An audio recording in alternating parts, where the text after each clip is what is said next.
Tu me fais honte. Je suis dégoûtée par toi. C'est ce que ma belle-fille Mélanie m'a dit. Au dîner de remise de diplôme de mon petit-fils Lucas. J'ai juste souri, j'attendais ce moment. J'ai fait un signe discret au serveur. Et une vidéo a démarré sur l'écran plat du salon. J'ai fait en sorte que cette vipère s'évanouisse. Quand elle a entendu ça, je suis contente que vous soyez là. Suivez mon histoire jusqu'à la fin. J'ai été mariée 2 fois. J'ai enterré un mari. Et j'ai élevé 3 enfants. À 67 ans, je pensais avoir vu toutes les nuances de la cruauté humaine. Je me trompais. Nous étions à Lyon au restaurant. Un de ces endroits très chics sur la colline, avec des verres en cristal qui chantent quand on les touche. Le genre d'endroit où Mélanie aime être vue. Le salon privé bourdonnait de cette excitation feutrée, typique des grands dîners de famille qui doivent de bien se passer. Mon petit-fils Lucas, il était au bout de la table. Il avait troqué sa tenue de diplômé pour un costume bleu marine impeccable. Il venait de finir l'EM Lyon, une grande école de commerce. Une bourse complète, la fierté qui gonflait ma poitrine. J'avais l'impression que mes côtes allaient craquer. « Eliane !» Il s'est penché vers moi, ses yeux brillants. « Tu as vu la tête du directeur quand j'ai fait mon discours, je crois que je l'ai presque fait pleurer. J'ai attrapé sa main et je l'ai serrée. Je sentais les callosités. Lui, il avait bossé sur des chantiers tous les étés pour aider à payer son école. Tu as toujours eu le don des mots, mon chéri. Ton grand-père, il aurait été tellement fier de toi. » C'est là que la température a chuté. « Oh, je vous en prie. » La voix de Mélanie, tranchante. « On ne va pas prétendre que c'est une sorte de conte de fées, n'est-ce pas ?» Toutes les têtes se sont tournées vers elle. Mélanie était assise droite comme un piquet. Elle avait ce sourire particulier, celui qu'elle réserve au moment où elle a l'intention de blesser. Ses doigts manucurés serraient son verre de vin si fort que j'ai cru qu'il allait exploser. « Mélanie !» a prévenu mon fils Julien doucement, mais elle y était déjà lancée. Elle s'est levée, lentement. Sa robe de créateur sûrement hors de prix captait la lumière du lustre. Elle s'est tournée vers moi. Les conversations des tables voisines se sont éteintes. Les gens ont senti le drame. Vous voulez savoir ce que je pense de toute cette mascarade? Sa voix portait juste assez pour que nos voisins de table, des gens de notre cercle qui nous connaissaient, se tournent vers nous avec une curiosité à peine voilée. Cette femme, elle m'a pointé du doigt, joue la grand-mère dévouée depuis des années. Mais la vérité, c'est qu'elle n'est rien d'autre qu'une source d'embarras. Mon estomac s'est noué, mais j'ai gardé un visage neutre. J'ai appris il y a longtemps à ne jamais lui donner la satisfaction de me voir flancher. « Maman, arrête !» La voix de Julien. Il y avait cette note de désespoir que j'avais entendue trop souvent. Mais Mélanie venait juste de commencer. Elle s'est approchée de ma chaise. Sa voix montait à chaque mot. « Tu veux savoir ce qu'elle est vraiment, ta précieuse grand-mère Lucas? C'est une fraude. Une vieille femme pathétique, qui ne sait même pas s'habiller convenablement pour le dîner de diplôme de son propre petit-fils. » J'ai baissé les yeux sur ma robe bleu marine. Simple bien coupée, achetée en solde aux Galeries Lafayette. Parfaitement appropriée. Mais je savais que le problème n'était pas la robe. « Tu me fais honte !» a continué Mélanie. Sa voix portait maintenant dans la moitié de la salle. À chaque fois que nous sommes en public ensemble, je dois prétendre que tu n'es pas un désastre social complet. Tu dis les mauvaises choses, tu t'habilles comme si tu sortais d'Emmaüs, et tu n'as aucune idée de comment te comporter avec les gens qui comptent. Le silence qui a suivi était assourdissant. Je sentais les regards sur notre table. J'entendais presque les chuchotements qui allaient animer les conversations de ce cercle pendant des semaines. Le visage de Lucas était devenu pâle. « Mélanie, ça suffit. » « Non, ça ne suffit pas. Elle s'est retournée vers moi, et j'ai vu quelque chose dans ses yeux qui allait au-delà de l'aversion. C'était du mépris, pur et simple. Je porte l'embarras d'être associée à toi depuis 15 ans. 15 ans, 15 ans, à trouver des excuses pour toi, à essayer de minimiser les dégâts que tu causes. Juste en existant dans nos vies, elle s'est penchée vers moi.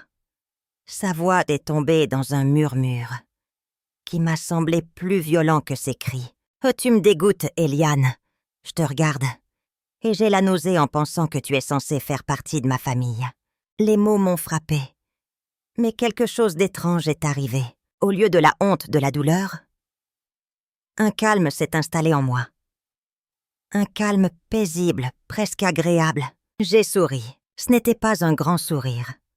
Juste une petite courbe satisfaite de mes lèvres. Cela a semblé la déstabiliser plus que n'importe quelle protestation. J'ai plongé la main dans mon sac. Mes gestes étaient lents, délibérés. J'ai attiré l'attention de Marc, le serveur habituel, et je lui ai fait un signe de tête presque imperceptible. « Qu'est-ce que tu fais ?» a demandé Mélanie, sa confiance vacillant soudainement en voyant mon calme. Je n'ai pas répondu. J'ai regardé Marc se déplacer vers le petit panneau de contrôle près du bar. La musique jazz douce s'est arrêtée. Elle a été remplacée par le son distinct d'une vidéo qui démarre. Le grand écran plat au mur, qui affichait habituellement le calendrier des événements du restaurant, s'est allumé. Mélanie s'est retournée vers l'écran, et j'ai vu la couleur quitter son visage. Comme de l'eau qui s'écoule d'un évier. « Non », a-t-elle chuchoté. « Mais si. » C'était bien elle, en haute définition, assise dans ce qui était clairement un bureau d'avocat. L'horodatage indiquait une date, d'il y a 6 mois. « Vous voulez donc rompre tout lien ?» La voix de l'avocat résonnait dans le système audio du restaurant. « Totalement », répondait Mélanie à l'écran. « Je ne veux pas qu'elle ait le moindre recours légal pour me contacter. Pour ce qui me concerne, » Mélanie à l'écran a fait une pause avant de lâcher la phrase. « Pour moi, je n'ai jamais eu de fille. » Le sang a quitté le visage de Mélanie si vite que j'ai cru qu'elle allait s'effondrer. Elle a titubé en arrière, s'agrippant au bord de la table. « Qu'est-ce que c'est que ça ?» La voix de Julien était à peine un murmure. À l'écran, la conversation continuait. Et vous comprenez que cela signifie qu'elle n'aura aucun système de soutien, aucun lien familial. La voix enregistrée de Mélanie était glaciale. Tant mieux. Peut-être que ça lui apprendra enfin que les actions ont des conséquences. C'est là que les genoux de Mélanie ont lâché. Elle s'est effondrée sur sa chaise avec une telle force qu'elle a glissé en arrière. Puis, elle s'est simplement affalée en avant la tête sur la table, inconsciente. La salle à manger a éclaté en murmures et en hoquettes de surprise, mais je suis restée parfaitement immobile. Je regardais la vidéo continuer à jouer. Je regardais le secret le plus profond de ma belle-fille.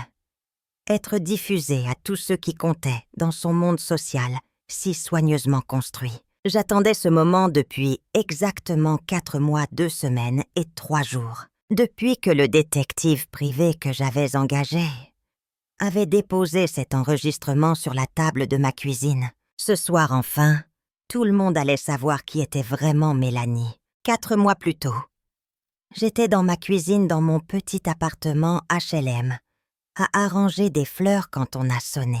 L'homme à ma porte ne ressemblait pas à l'idée que je me faisais d'un détective privé. Monsieur Duval. La cinquantaine, un costume gris un peu osé, une mallette en cuir fatigué. Sa poignée de main était ferme. Ses yeux avaient cette lassitude de ceux qui ont vu trop de choses. « Madame Eliane, » sa voix était prudente. « Je crois que vous m'attendez.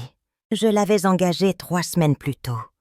Ma voisine un peu concierge sur les bords avait vu Mélanie entrer dans un cabinet d'avocats en ville.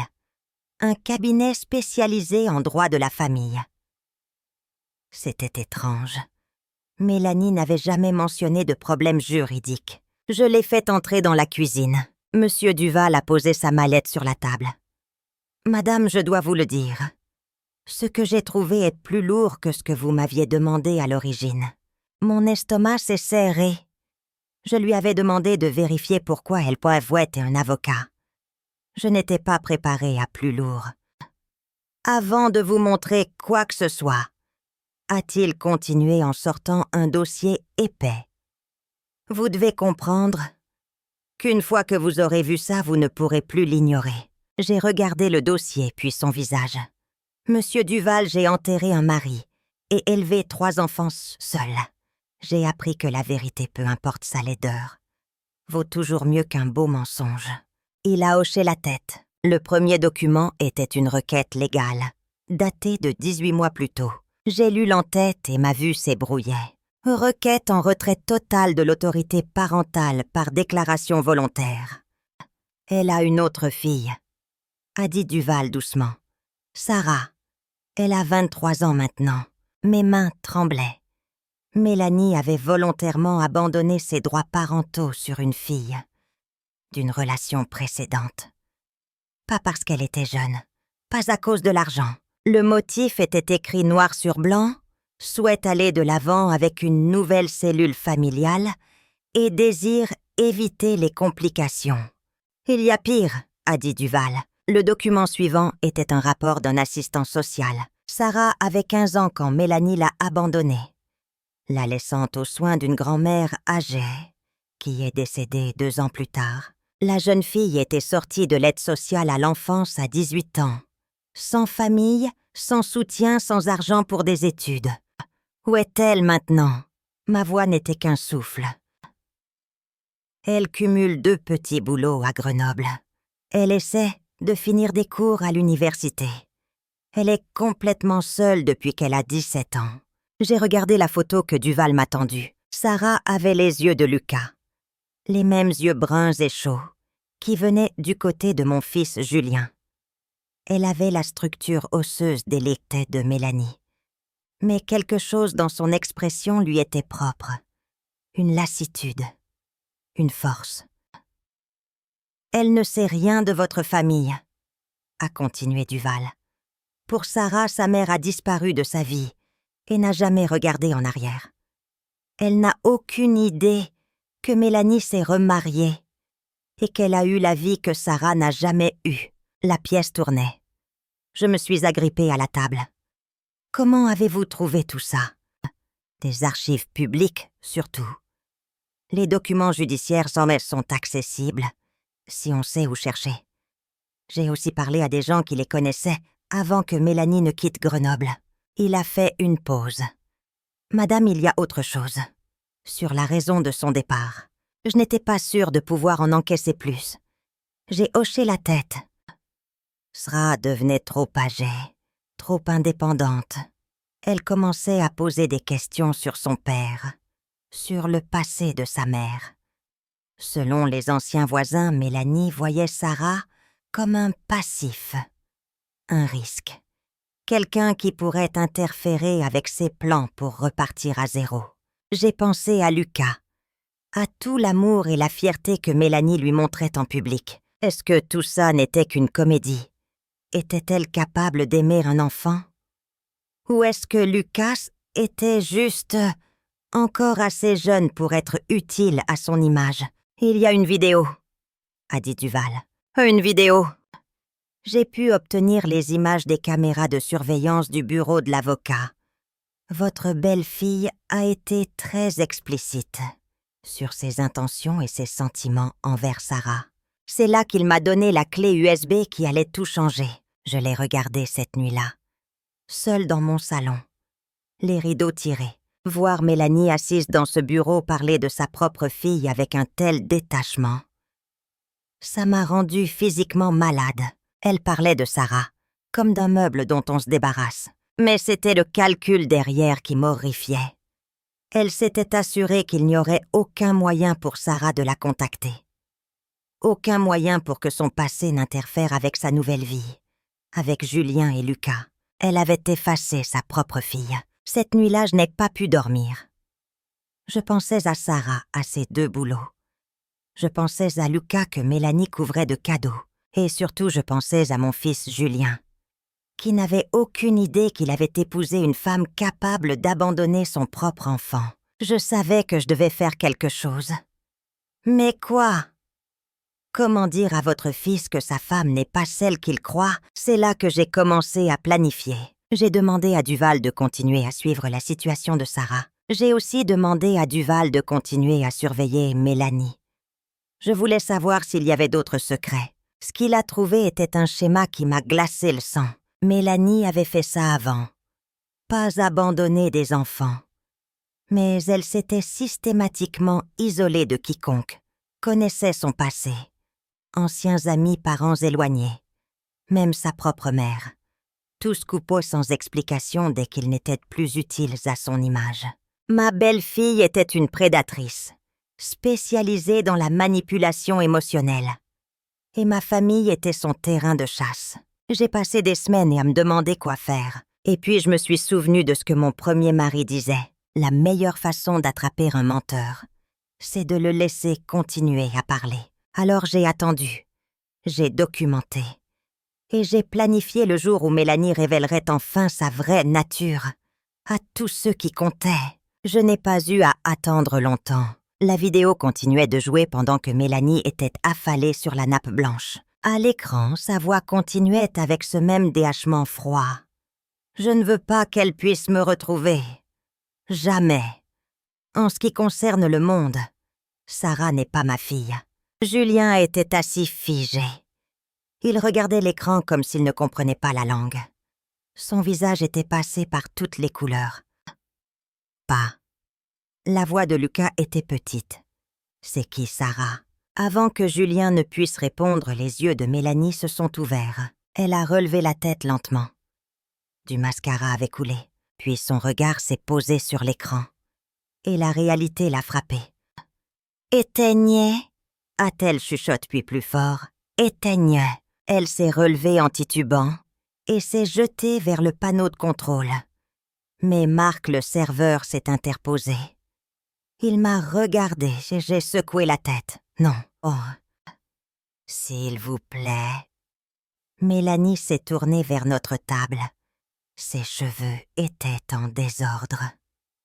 C'est sorti de son contexte. Vous ne comprenez pas. Alors explique-nous. Ma voix a été calme. C'est qui Sarah Mélanie? La question est-elle restée suspendue dans l'air comme de la fumée? Elle... La voix de Mélanie s'est brisée. Elle a regardé Julien désespéré, cherchant un signe de soutien. C'est ma fille. D'avant toi. Ta fille. La voix de Julien était plate sans émotion. Tu as une fille. J'avais à corriger Mélanie trop vite. J'avais une fille. C'était il y a longtemps. C'était compliqué, Julien. Tu ne comprends pas ma vie à l'époque. À l'écran, l'avocat continuait. Et vous êtes certaine de vouloir inclure la clause empêchant tout contact futur. C'est permanent, mademoiselle. La voix enregistrée de Mélanie. Absolument certain. Je veux une page blanche. Pas de complications de mon passé. Lucas a repoussé sa chaise. Elle avait quel âge? Quand tu as fait ça, les yeux de Mélanie fuyaillaient. 15 ans, mais il faut comprendre.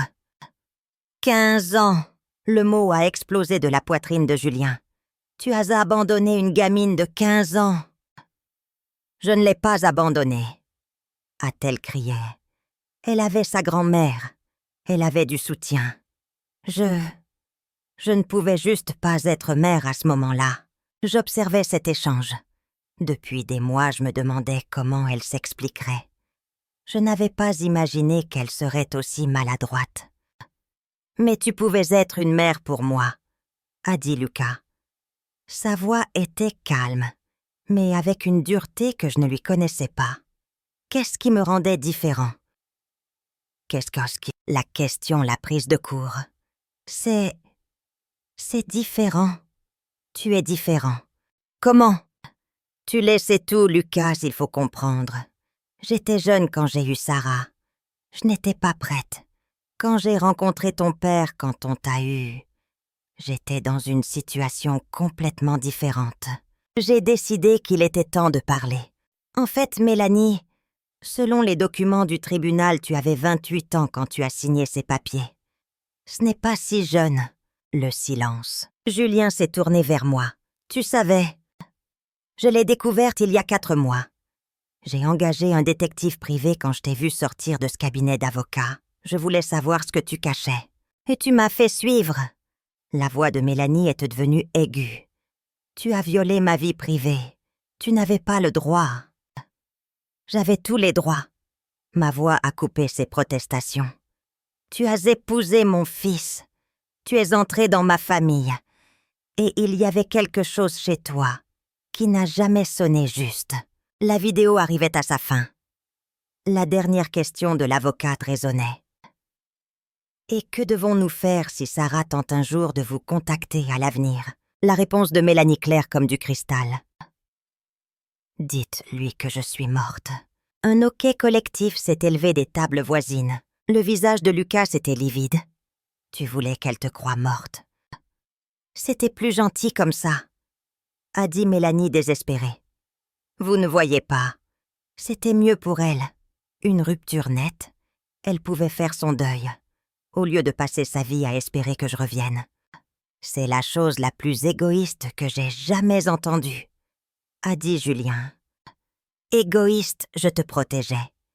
Je faisais ce qui était le mieux pour tout le monde. Non, j'ai dit, ma voix coupant son hystérie. Tu te protégeais toi-même. Tu voulais repartir à zéro avec Julien et Lucas, et Sarah était un inconvénient. Ce n'est pas vrai. Alors où est-elle maintenant, Mélanie? J'ai sorti mon téléphone. J'ai affiché la photo récente que Duval avait prise. Sarah sortant de son travail de nuit. Où est cette fille que tu protégeais? Mélanie a regardé la photo. Sarah avait l'air épuisée dans son uniforme d'agent de sécurité, marchant vers sa voiture dans un parking vide à 3 heures du matin. Bon. Elle cumule 2 boulots pour payer ses cours. J'ai continué. Elle vit dans un studio qui lui coûte les 3/4 de son salaire. Elle n'a personne.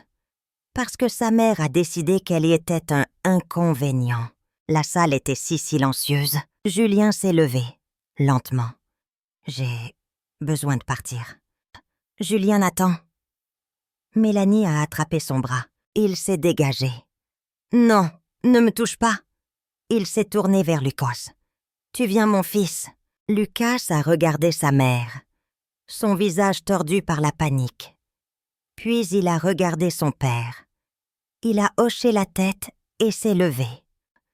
« Ce n'est pas fini », a dit Mélanie, sa voix devenant dure. « Tu crois que tu as gagné, Eliane? Tu crois qu'en détruisant mon mariage, tu es une héroïne? J'ai pris mon sac. Avant de partir, je me suis retournée vers elle. Je n'ai pas détruit ton mariage, Mélanie. J'ai juste fait en sorte que mon fils sache enfin avec qui il était vraiment marié. En sortant, je sentais des dizaines de regards nous suivre. Demain, cette histoire ferait le tour de tous les cercles qui comptaient pour Mélanie. Son image de mère parfaite serait détruite. Mais je savais que ce n'était que le début. Mélanie n'était pas du genre à accepter la défaite. La vraie bataille ne faisait que commencer. La contre-attaque de Mélanie est arrivée 48 heures plus tard, sous la forme d'un appel de ma fille cadette Anne, qui vit à Brest. « Maman, qu'est-ce qui se passe ?» Sa voix était tendue. Mélanie m'a appelée ce matin en larmes. Elle m'a dit que tu essayais de détruire son mariage depuis des mois. J'étais dans mon petit balcon à m'occuper de mes géraniums. Elle a dit quoi? Elle m'a dit que tu avais engagé quelqu'un pour l'espionner. Que tu lui avais tendu un piège au dîner de Lucas. Maman, elle sanglotait. Elle dit que tu essaies de monter tout le monde contre elle. Parce que tu ne l'as jamais accepté. La voilà. Mélanie avait pris les devants. Elle se peignait en maniant victime. Et moi, qu'en méchante belle-mère. Anne, cette histoire est plus compliquée. Je sais que vous ne vous êtes jamais entendus. Mais maman, elle a dit que tu avais violé sa vie privée. Tu l'as vraiment fait suivre. J'ai fermé les yeux. Oui, mais pas pour les raisons qu'elle te donne. Et alors pourquoi? Elle a une autre fille, Anne. Une fille qu'elle a abandonnée quand elle avait 15 ans. Silence. Puis doucement, quoi? Elle s'appelle Sarah. Elle a 23 ans. Elle cumule 2 boulots. Mon... La voix d'Anne était pleine de doute. Ça semble énorme, même pour quelqu'un que tu n'aimes pas. Tu es sûr que tu n'as pas mal compris quelque chose. Et voilà. La graine était plantée. Ma propre fille doutait de moi. C'est comme ça que Mélanie fonctionnait. Duval m'avait prévenu. Elle ne se contentait pas d'abandonner les gens. Elle détruisait leur crédibilité d'abord.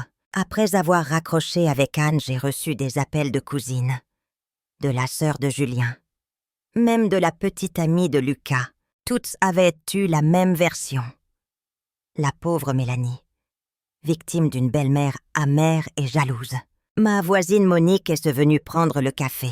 « Eliane, je ne veux pas me mêler, mais les gens parlent, et ça ne vous donne pas le beau rôle. » Que disent-ils? Que vous avez toujours été jalouse de Mélanie, de son bonheur avec Julien, que vous avez engagé ce détective pour trouver des saletés, et que vous avez tout sorti de son contexte. Sorti de son contexte, Monique, elle a abandonné sa fille de 15 ans. Eh bien, Monique avait l'air gênée. D'après ce que j'ai entendu, la fille était difficile. Des problèmes de drogue. Peut-être. Mélanie était jeune, elle avait peur. Elle pensait que la fille serait mieux avec d'autres. Je la regardais, répétaient les mensonges de Mélanie. Mélanie m'a appelée hier. Elle était bouleversée. Elle m'a dit qu'elle comptait en parler à Julien quand le moment serait venu. Mais que vous l'aviez forcée en public. Elle les appelait tous. Elle réécrivait l'histoire. Le plus habile, c'était qu'en se concentrant sur mon enquête sur la violation de la vie privée, elle avait fait de moi la méchante de l'histoire. Le soir, Julien a appelé. « Maman, il faut qu'on parle. » Sa voix était contrôlée. Ce n'était pas un fils qui parlait à sa mère. C'était quelqu'un qui gérait une situation difficile. « Bien sûr, mon chéri, tu veux venir dîner. » En fait, je pense qu'il vaut mieux qu'on se voit quelque part de neutre, au café près de la gare. Demain, 14h, neutre, comme si j'étais une menace. Le lendemain, je suis arrivée en avance. Julien est arrivé à 14h précises. Il n'a rien commandé. Il a posé ses mains sur la table. « Maman, j'ai beaucoup réfléchi. Ce que tu as fait, faire suivre Mélanie, lui tendre ce piège en public, ce n'était pas bien. Peu importe ce que tu as découvert, ce n'était pas la manière de faire. » Un froid s'est installé dans ma poitrine. « Et quelle aurait été la bonne manière, Julien? Tu aurais dû venir me voir, en privé. On en aurait discuté en famille. » En famille, Julien, il ne s'agit pas de moi qui n'aime pas Mélanie. Il s'agit d'elle qui a abandonné son enfant. D'après Mélanie, la situation avec Sarah était plus compliquée que ce que la vidéo montrait. Elle dit qu'elle essayait de faire au mieux pour une adolescente difficile et que tu as délibérément sorti ces mots de leur contexte. Voilà l'histoire réécrite, livrée par mon propre fils. Ce qu'elle t'a dit aussi que Sarah cumule 2 boulots pour survivre, qu'elle n'a aucun soutien. La mâchoire de Julien s'est crispée. Elle m'a dit que Sarah avait choisi de couper les ponts, qu'elle était en colère et qu'elle avait refusé l'aide moindre. Et tu crois ça? Je crois ma femme, a-t-il dit fermement. Et franchement, maman, le fait que tu sois allée si loin pour déterrer son passé me fait douter de tes motivations. Je regardais mon fils et je voyais l'œuvre de Mélanie. Elle avait retourné sa loyauté contre moi. Mes motivations, j'essayais de protéger cette famille. De quoi d'une femme qui a pris des décisions difficiles, d'une femme capable d'abandonner son enfant quand il devient un inconvénient. Tu ne sais pas si c'est ce qui s'est passé.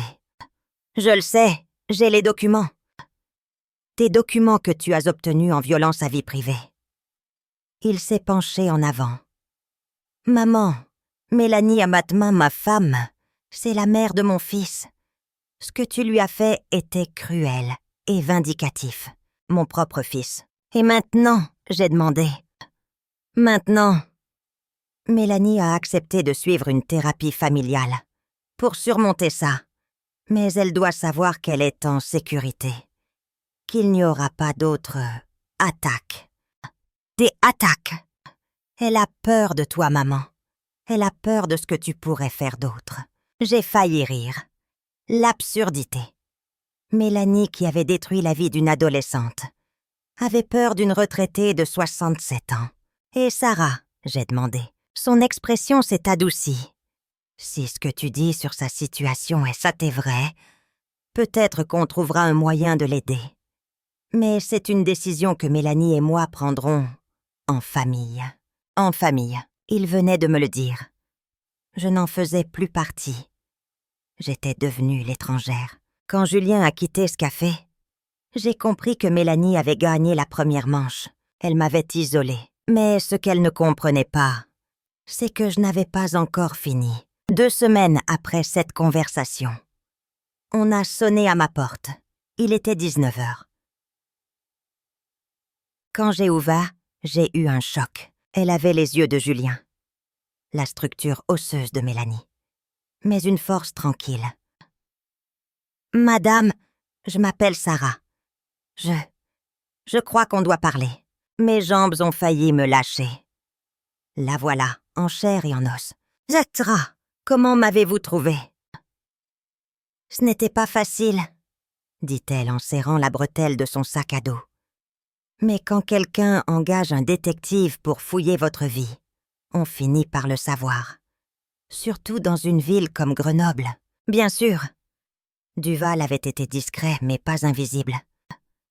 Je sais que c'est étrange, » a-t-elle continué. Mais j'ai conduit jusqu'ici.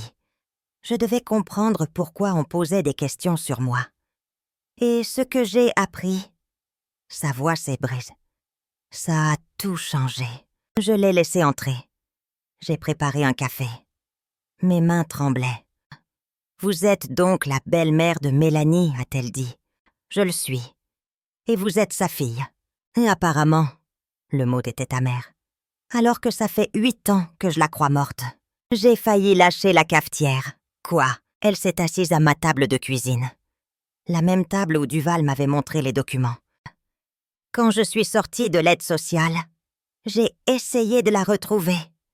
J'ai payé un petit détective avec mes premières économies. Il est revenu. Il m'a dit que ma mère était morte dans un accident de voiture 2 ans plus tôt. J'ai cru que j'allais être malade. Il m'a montré un certificat de décès. Tout, a continué Sarah. J'ai fait mon deuil, Joël. J'ai fait 3 ans de thérapie pour surmonter la perte d'une mère que je connaissais à peine. Mais elle n'était pas morte. Non, elle était ici, à jouer paille à la famille parfaite avec votre fils, pendant que je faisais des gardes de nuit pour payer mes cours. Savez-vous ce que ça fait? De découvrir que votre mère non seulement vous a abandonné, mais qu'elle a payé quelqu'un pour vous faire croire qu'elle était morte. L'ampleur de la cruauté de Mélanie. Ce n'était pas assez de l'abandonner. Il fallait qu'elle s'assure que Sarah ne la retrouve jamais. Comment avez-vous su la vérité? Votre détective. Il a été bon. Quand il a commencé à poser des questions à Grenoble, c'est revenu aux oreilles de l'ancienne femme de ménage de ma grand-mère. Elle s'est souvenue de moi. Elle s'est aussi souvenue que ma mère l'avait payé. Quelques centaines d'euros pour répandre l'histoire de l'accident si jamais quelqu'un venait chercher. Je me suis assise. J'avais la nausée. « Ce n'est pas votre faute, » a dit Sarah. « Mais je dois comprendre pourquoi vous enquêtiez. » Alors je lui ai tout raconté. Le dîner, la vidéo, le refus de Julien, la façon dont Mélanie avait retourné toute la famille contre moi. Quand j'ai eu fini, Sarah est restée silencieuse. Elle a un fils, a-t-elle dit. Mon demi-frère, Lucas. Il ne sait rien de moi.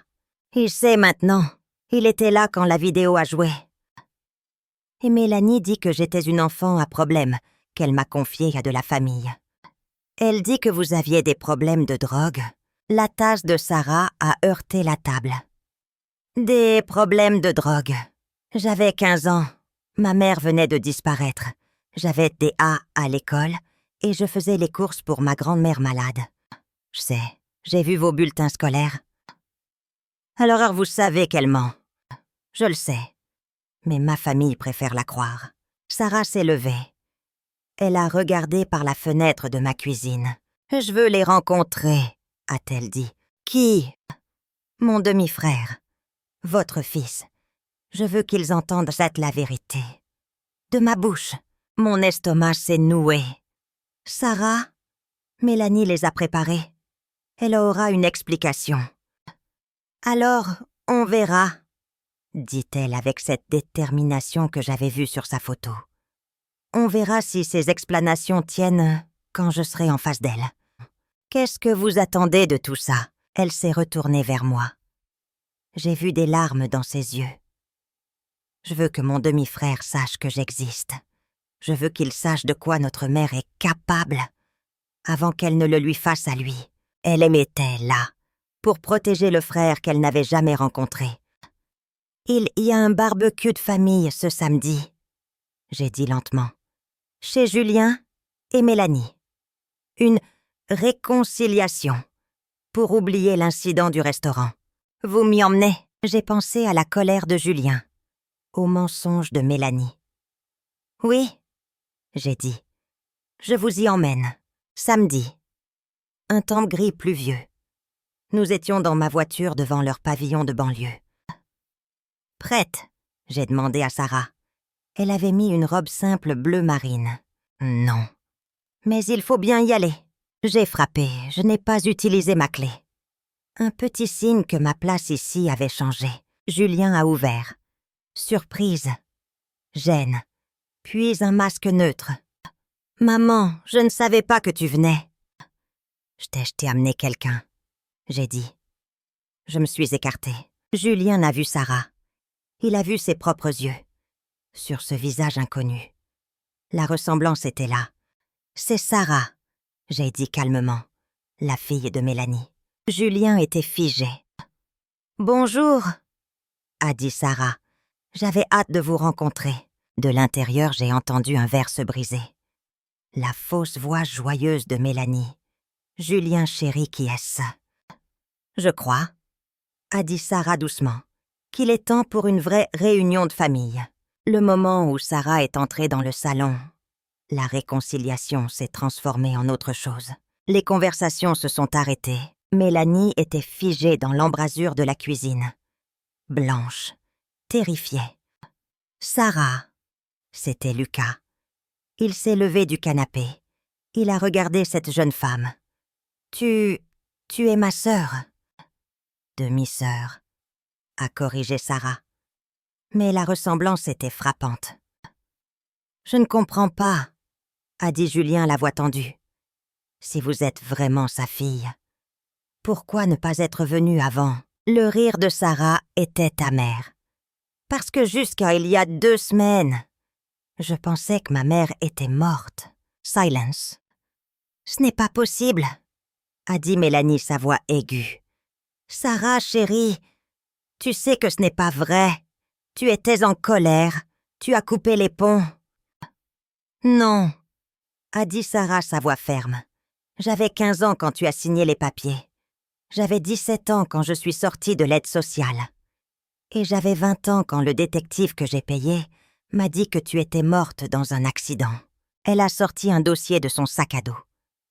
Elle l'a tendu à Julien. « Voici les copies. L'ordonnance du juge. Le faux certificat de décès. Les reçus des paiements. Pour que l'histoire tienne. » Julien regardait les papiers. Ses mains tremblaient. « Tu as payé quelqu'un pour simuler ta mort. » Sa voix était à peine un murmure. « Julien, tu dois comprendre, » a crié Mélanie. « C'était compliqué, Sarah était... J'avais des « oh » partout. L'a coupé Sarah. Je m'occupais de ma grand-mère malade.